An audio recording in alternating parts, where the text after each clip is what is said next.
DRDO నుంచి అఫీషియల్గా ఎటువంటి రాత పరీక్ష లేకుండా డైరెక్ట్గా సెలక్షన్ చేసే విధంగా ఒక కొత్త నోటిఫికేషన్ రిలీజ్ అయింది. డైరెక్ట్గా మీకు ఆ డాక్యుమెంట్ వెరిఫికేషన్ చేసేసి మిమ్మల్ని ఎంపిక చేస్తారు. Andhra Pradesh, Telangana male and female candidates అందరూ కూడా ఎలిజిబుల్. ఎటువంటి ఎక్స్పీరియన్స్ కూడా అవసరం లేదు. మన సొంత రాష్ట్రంలోనే పోస్టింగ్ కల్పిస్తున్నారు. కంప్లీట్ డీటెయిల్స్తో పాటు అప్లై ప్రాసెస్ కూడా చెప్తాను. మీరు వీడియోని ఎక్కడ కూడా స్కిప్ చేయకుండా లాస్ట్ వరకు చూసేసి రిక్రూట్మెంట్కి అప్లై చేయండి. వీడియో చూసినటువంటి అభ్యర్థులకి ఒక చిన్న రిక్వెస్ట్. సో చాలామంది చూస్తున్నారు, వీడియోని అప్లై చేసుకొని వెళ్ళిపోతున్నారు కానీ లైక్ చేయడం మర్చిపోతున్నారు. ముందుగా వీడియోని ప్రతి ఒక్కరు లైక్ చేసి 10 మందికి కూడా వీడియో ఉపయోగపడుతుంది కాబట్టి డెఫినెట్గా వెంటనే మీ ఫ్రెండ్స్కి వీడియోని వాట్సాప్లో అయితే షేర్ చేయండి. ఛానల్ని సబ్స్క్రైబ్ చేసుకోండి. కాయస్ ఇక్కడ రిక్రూట్మెంట్ నోటిఫికేషన్ డీటెయిల్ చూసినట్లయితే government of India ministry of defence కింద పనిచేస్తున్నటువంటి కేంద్ర ప్రభుత్వ సంస్థ defence research and development organisation డిఆర్డిఓకి సంబంధించి అడ్వాన్స్డ్ సిస్టమ్స్ ల్యాబొరేటరీలో ఖాళీగా ఉన్నటువంటి వేకెన్సీస్ని రిక్రూట్మెంట్ చేయడానికి ఈ నోటిఫికేషన్ అయితే రిలీజ్ అయింది. ఈ యొక్క సంస్థ అనేది మనకి ఎక్కడ ఉంది అంటే మన హైదరాబాద్లో కంచన్బాగ్ లొకేషన్లో ఈ యొక్క సంస్థ అనేది ఉంది. అక్కడే మనకి ఒక రిక్రూట్మెంట్కి సంబంధించి సెలెక్ట్ అయినటువంటి వాళ్ళకి ట్రైనింగ్ అనేది ప్రొవైడ్ చేస్తారు. ఇక్కడ మనకి అడ్వర్టైజ్మెంట్ నెంబర్ కూడా మనకి మెన్షన్ అయితే చేస్తారు. ఈ రిక్రూట్మెంట్ నోటిఫికేషన్కి మీరు ఇండియన్ నేషనల్ అయితే సరిపోతుంది. ఏ రాష్ట్రానికి చెందిన వాళ్ళైనా మేల్ అండ్ ఫీమేల్ క్యాండిడేట్స్ అందరూ కూడా ఎలిజిబులే.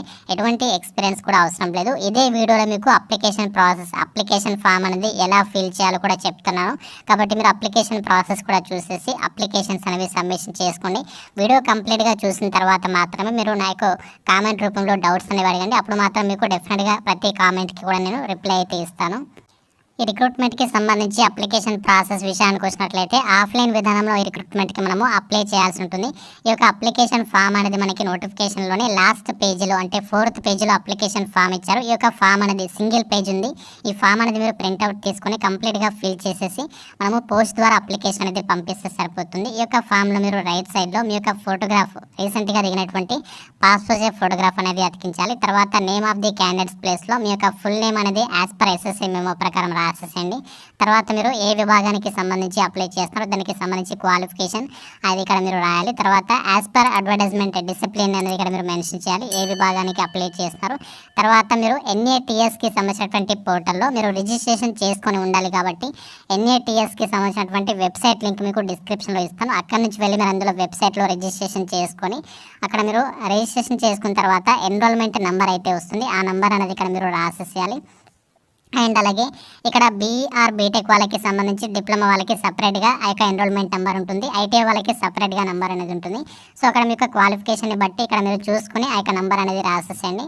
తర్వాత ఆధార్ నెంబర్ అనేది రాయాలి. నెక్స్ట్ మీ యొక్క father name, next mother name, తర్వాత జెండర్, నేషనాలిటీ దగ్గర మీరు ఇండియన్ కాబట్టి ఇండియన్ అని చెప్పేసి రాసేసేయండి. తర్వాత డేట్ ఆఫ్ బర్త్ దగ్గర సో మీ యొక్క డేట్ ఆఫ్ బర్త్ ఇక్కడ మీరు డేట్, మంత్, ఇయర్ ఫార్మాట్లో ఆ యొక్క డేట్ అనేది రాసేసేయండి. తర్వాత రిజర్వేషన్ కేటగిరీ దగ్గర మీ యొక్క క్యాస్ట్ అనేది రాసేసేయండి. నెక్స్ట్ మీరు ఆధార్కి లింక్ అయినటువంటి మొబైల్ నెంబర్ అనేది రాసేసేయండి. నెక్స్ట్ ఈమెయిల్ ఐడి అనేది ఎన్ఏటిఎస్కి సంబంధించినటువంటి పోర్టల్లో ఏదైతే ఈమెయిల్ అడ్రస్ ఇచ్చారో అదే ఈమెయిల్ అడ్రస్ అనేది ఇవ్వండి. నెక్స్ట్ మీ యొక్క పర్మనెంట్ అడ్రస్, ప్రజెంట్ అడ్రస్ అనేది రాసేసిన తర్వాత ఎడ్యుకేషనల్ క్వాలిఫికేషన్కి సంబంధించినటువంటి డీటెయిల్స్ అనేవి రాసేసి ఫైనల్గా మీరు ఇక్కడ సిగ్నేచర్ పెట్టేసేసి ఇక్కడ మీరు ఏ రోజు అప్లికేషన్ అనేది పంపిస్తున్నారో ఆ డేట్ అనేది రాసేస్తే సరిపోతుంది. చాలా సింపుల్గా మనకి అప్లికేషన్ ప్రాసెస్ అయితే ఉంది. అప్లికేషన్ ఫామ్తో పాటు మీరు ఏమేమి డాక్యుమెంట్స్ని అటాచ్ చేస్తారో అని చెప్పేసి ఇక్కడ కంప్లీట్గా ఇచ్చారు, ఏమేమి అటాచ్ చేయాలి అని చెప్పేసి. 10th క్లాస్ మెమో అనేది అప్లికేషన్ ఫామ్కి అటాచ్ చేయాలి. జిరాక్స్ కాపీ, ఒరిజినల్ కాదు. 10th class memo xerox copies and అలాగే క్వాలిఫికేషన్కి సంబంధించి జిరాక్స్ కాపీస్, క్యాస్ట్కి సంబంధించినటువంటి జిరాక్స్ కాపీస్, ఆధార్ కార్డు ఉంటే ఆధార్ కార్డు కూడా పెట్టేసేయండి.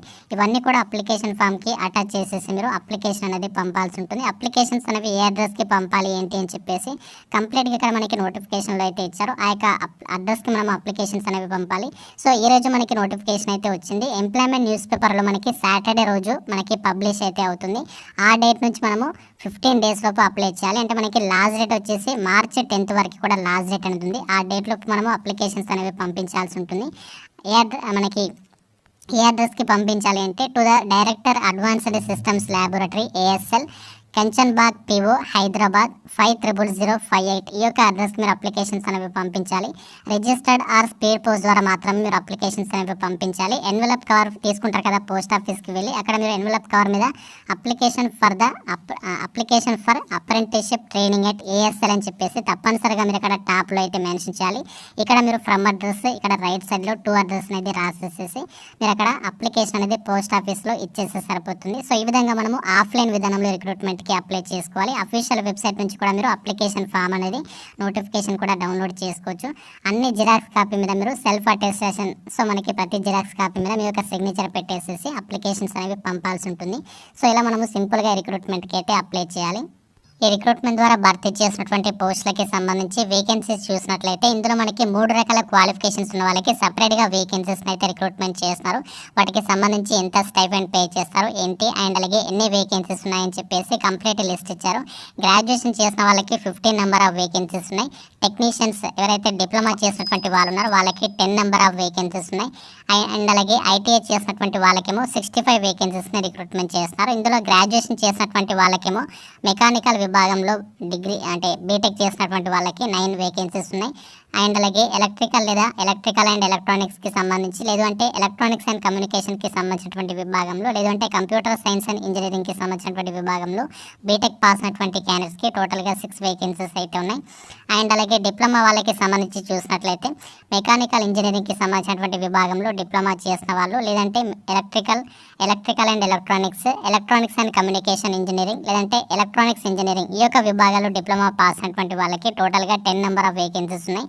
అంతేకాకుండా ఇక్కడ ఐటీఐ చేసిన వాళ్ళకి ఫిట్టర్ విభాగంలో 33, ఎలక్ట్రీషియన్కి సంబంధించి 12, ఎలక్ట్రానిక్ మెకానిక్కి సంబంధించి 6, టర్నర్ విభాగంలో 5, కోపాకి సంబంధించి 5, మెషినిస్ట్ వచ్చేసి 4. ఈ విధంగా మనకి వివిధ విభాగాల వారిగా వేకెన్సీస్ అయితే ఇచ్చారు.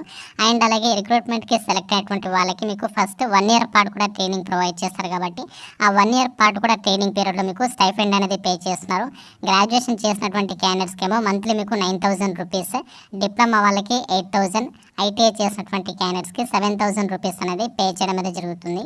ఈ రిక్రూట్మెంట్కి సెలెక్షన్ అనేది ఎలా చేస్తారంటే ఎవరైతే అప్లై చేస్తారో అప్లై చేసినటువంటి అభ్యర్థులలో ఎడ్యుకేషనల్ క్వాలిఫికేషన్లో వచ్చినటువంటి మార్కుల ఆధారంగా అభ్యర్థుల్ని షార్ట్ లిస్ట్ చేసేసి డైరెక్ట్గా మీకు ఇంటర్వ్యూకి సంబంధించి వాళ్ళు కాల్ చేస్తారు. ఇంటర్వ్యూకి సంబంధించి అటెండ్ అయిన తర్వాత డైరెక్ట్గా సెలెక్ట్ అయినటువంటి క్యాండిడేట్స్ మీరు అక్కడ మెడికల్ సర్టిఫికేట్ అండ్ అలాగే police verification certificate, original certificates, Aadhaar card, bank passbook ఇవన్నీ కూడా మీరు తీసుకొని ఆ యొక్క జాయినింగ్ రోజు అయితే ఇవన్నీ కూడా తీసుకొని వెళ్లాల్సి ఉంటుంది. ఏజ్ లిమిట్కి సంబంధించి డీటెయిల్స్ అయితే మెన్షన్ చేయలేదు, కానీ ఇక్కడ మనకి పాస్డ్ అవుట్స్ ఇయర్స్ అయితే ఇచ్చారు.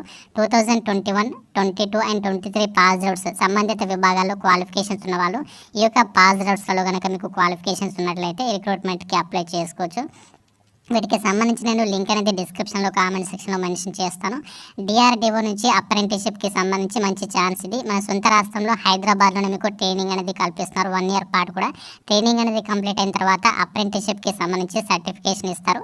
ఇది మనకి మంచి సెంట్రల్ గవర్నమెంట్ ఆర్గనైజేషన్ కాబట్టి మీకు ఫర్దర్గా పర్మనెంట్ జాబ్స్కి నోటిఫికేషన్ వచ్చినప్పుడు మీకు మంచి జాబ్స్ పొందేటువంటి ఛాన్సెస్ కూడా ఉంటాయి. కాబట్టి ఎవరు కూడా మిస్ చేసుకోవద్దు. నేను ప్రీవియస్గా చాలాసార్లు చెప్పాను, రైల్వేలో కూడా అప్రెంటిస్షిప్కి సంబంధించి పర్మనెంట్ జాబ్స్ వస్తాయి, ఆపర్చునిటీ మిస్ చేసుకోవద్దు అని చెప్పేసి ప్రీవియస్గా చాలాసార్లు వీడియో అయితే చేస్తాను. సో రీసెంట్లీగా మనకి అప్రెంటిస్షిప్ వాళ్ళకి మంచి మంచి జాబ్స్ అయితే ఆపర్చునిటీ అనేది కల్పించడం జరిగింది. సో మనకి ఫర్దర్గా డిఆర్డిఓకి సంబంధించి కూడా అలాంటి ఆపర్చునిటీస్ ఉంటాయి. కాబట్టి so interested and eligible candidates ఎవరు కూడా మిస్ చేసుకోవద్దు. వీటికి సంబంధించి లింక్స్ అని నేను డిస్క్రిప్షన్లో కామెంట్ సెక్షన్లో మెన్షన్ చేస్తాను. ఇంకా మీకు నోటిఫికేషన్కి రిలేటెడ్గా ఏమైనా డౌట్స్ ఉంటే నాకు కామెంట్ రూపంలో తెలపండి. ప్రతి ఒక్కరు వీడియోని లైక్ చేసి మీ ఫ్రెండ్స్కి వీడియోని అయితే షేర్ చేయండి. ఛానల్ని సబ్స్క్రైబ్ చేసుకోండి. Thank you friends. Have a nice day.